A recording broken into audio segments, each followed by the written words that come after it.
Welcome back everyone to a Game Time Ready Cobra Kai Season 6 Part 2 WatchParty.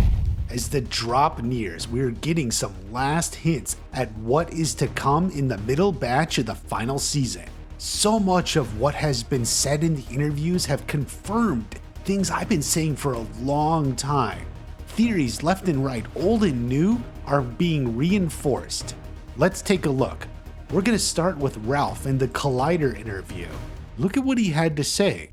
The information he gains about Miyagi and who Miyagi might have been when he's in Barcelona and takes him down. So sort of a spiral that puts himself in peril and even maybe his students and his own daughter because he's following some lead. So right off the top, we know Daniel is pursuing the mystery box of Mr. Miyagi. As I said in the previous video, that headband is a huge key for part 2. Mr. Miyagi fought in the Sekai Taikai and Daniel is trying to figure it out. Now the new information is how he's putting himself in danger, his students in danger, and even Sam in danger. That part I didn't expect. I'm not entirely sure what it could be.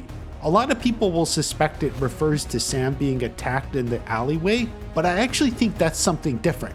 That's Cobra Kai. That wouldn't be connected to Daniel's pursuit of Mr. Miyagi.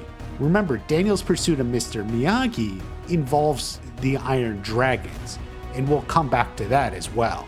It's also worth noting how Daniel's side quest about Mr. Miyagi will impact the whole dojo and Johnny's position in it. See how Billy talks about it. He's not aware of the depth of the struggle Daniel's going through. Right. But it's taking Daniel out of his concentration's drifting a little bit and his focus, which leaves Johnny with the ball of with the tournament and dealing with the kids and pushes his way on it and saying, okay, it's time to do things my way. That's kind of a unique take because Daniel has been not very happy with the way Johnny runs things. But obviously, as Daniel's distracted, it's gonna be all on Johnny. Billy hints at some growth for Johnny.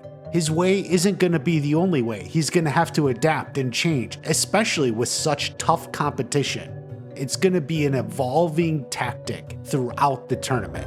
Now, they also hinted at what could be the big fight. Episode 9 ballet-like fight scene. it was everyone's. All students are involved, so it's not a one-on-one thing, and they each need to support each other in order to prevail. It's the climax of the fighting, I think, and they did one take on this thing. So they refer to it as a ballet fight in episode 9. It sounds cool. I'm not actually sure how ballet plays into it, other than the fact that Jean-Claude Van Damme was famously knew as ballet to do martial arts as well as he does. I guess it's looked at more like a dance, back and forth. Everyone helps each other, acrobatic. You have to be at the top of their game. It's gonna have a great oneer, and this could be one of the best moments of the series. Definitely something to look forward to. Now the love drama is never ending. We all know that. Look at how Tanner was talking about it. His world has been thrown way upside down, and I feel like everything was just so perfect for him for a while now, finally in his life, that now that he's lost one component, it's just continued to break every single chain within his life. He just doesn't know how to handle that anymore. So we get right off the top, Robbie is dealing with a lot of hurt from Tori's betrayal. From season 2, Robbie is a kid that takes love hurt really hard. He snapped when Sam cheated on him. He was miserable in juvie whenever he saw her on television. Her back with Miguel didn't make things any better. He thought he was going good again, but ultimately, that betrayal from Tori and Quan rubbing it in, making those moves, is gonna throw him off his game. We know from the trailer he's losing focus. He's getting beat. It's frustrating Miguel. That is not his path to victory. Robbie will ultimately have to overcome his feelings for Tori and put the dojo first and fight hard. It'll be an interesting test to see if he can do that. Now the creators had a lot of big spills as well. They talked about what's going on back at the Valley. There will be a little bit back home. You'll get to see some home adventures. And so characters like Anthony and Kenny continue to exist in this middle five, and we get to see a little bit of a continuation of their story. So John just gave us confirmation the Anthony and Kenny stuff isn't done. Almost certainly this is a direct continuation of Kenny, who suspected Anthony was the one who put the laxatives in his water.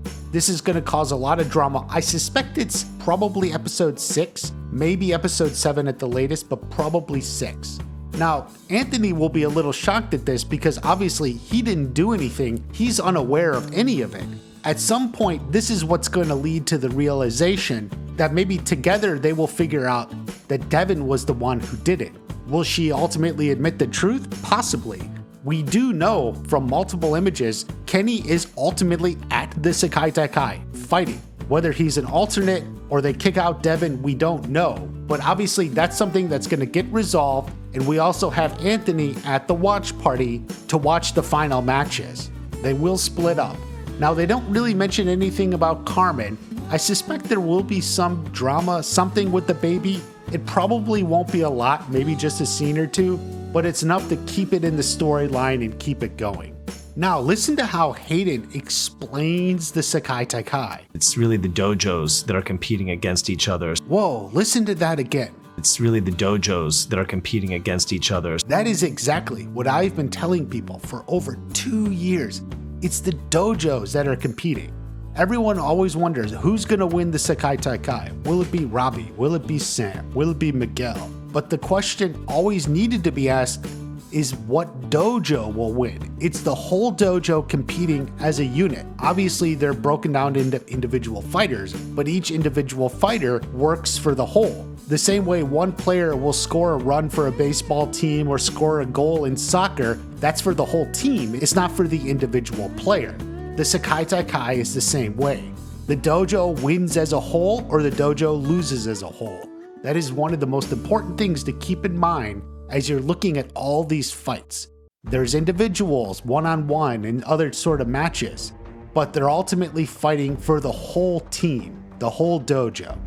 Now, Josh went on a little bit more about the Iron Dragons. In the writer's room, before we had the name the Iron Dragons, we just loosely started calling them the Patriots. They were like the dynasty New England Patriots under the Tom Brady, Belichick years. They are larger than life. They are last year's champions. They've won probably the most Sekai Taikai, championships over time. Calling them the Patriots is one of the biggest clues we've gotten yet.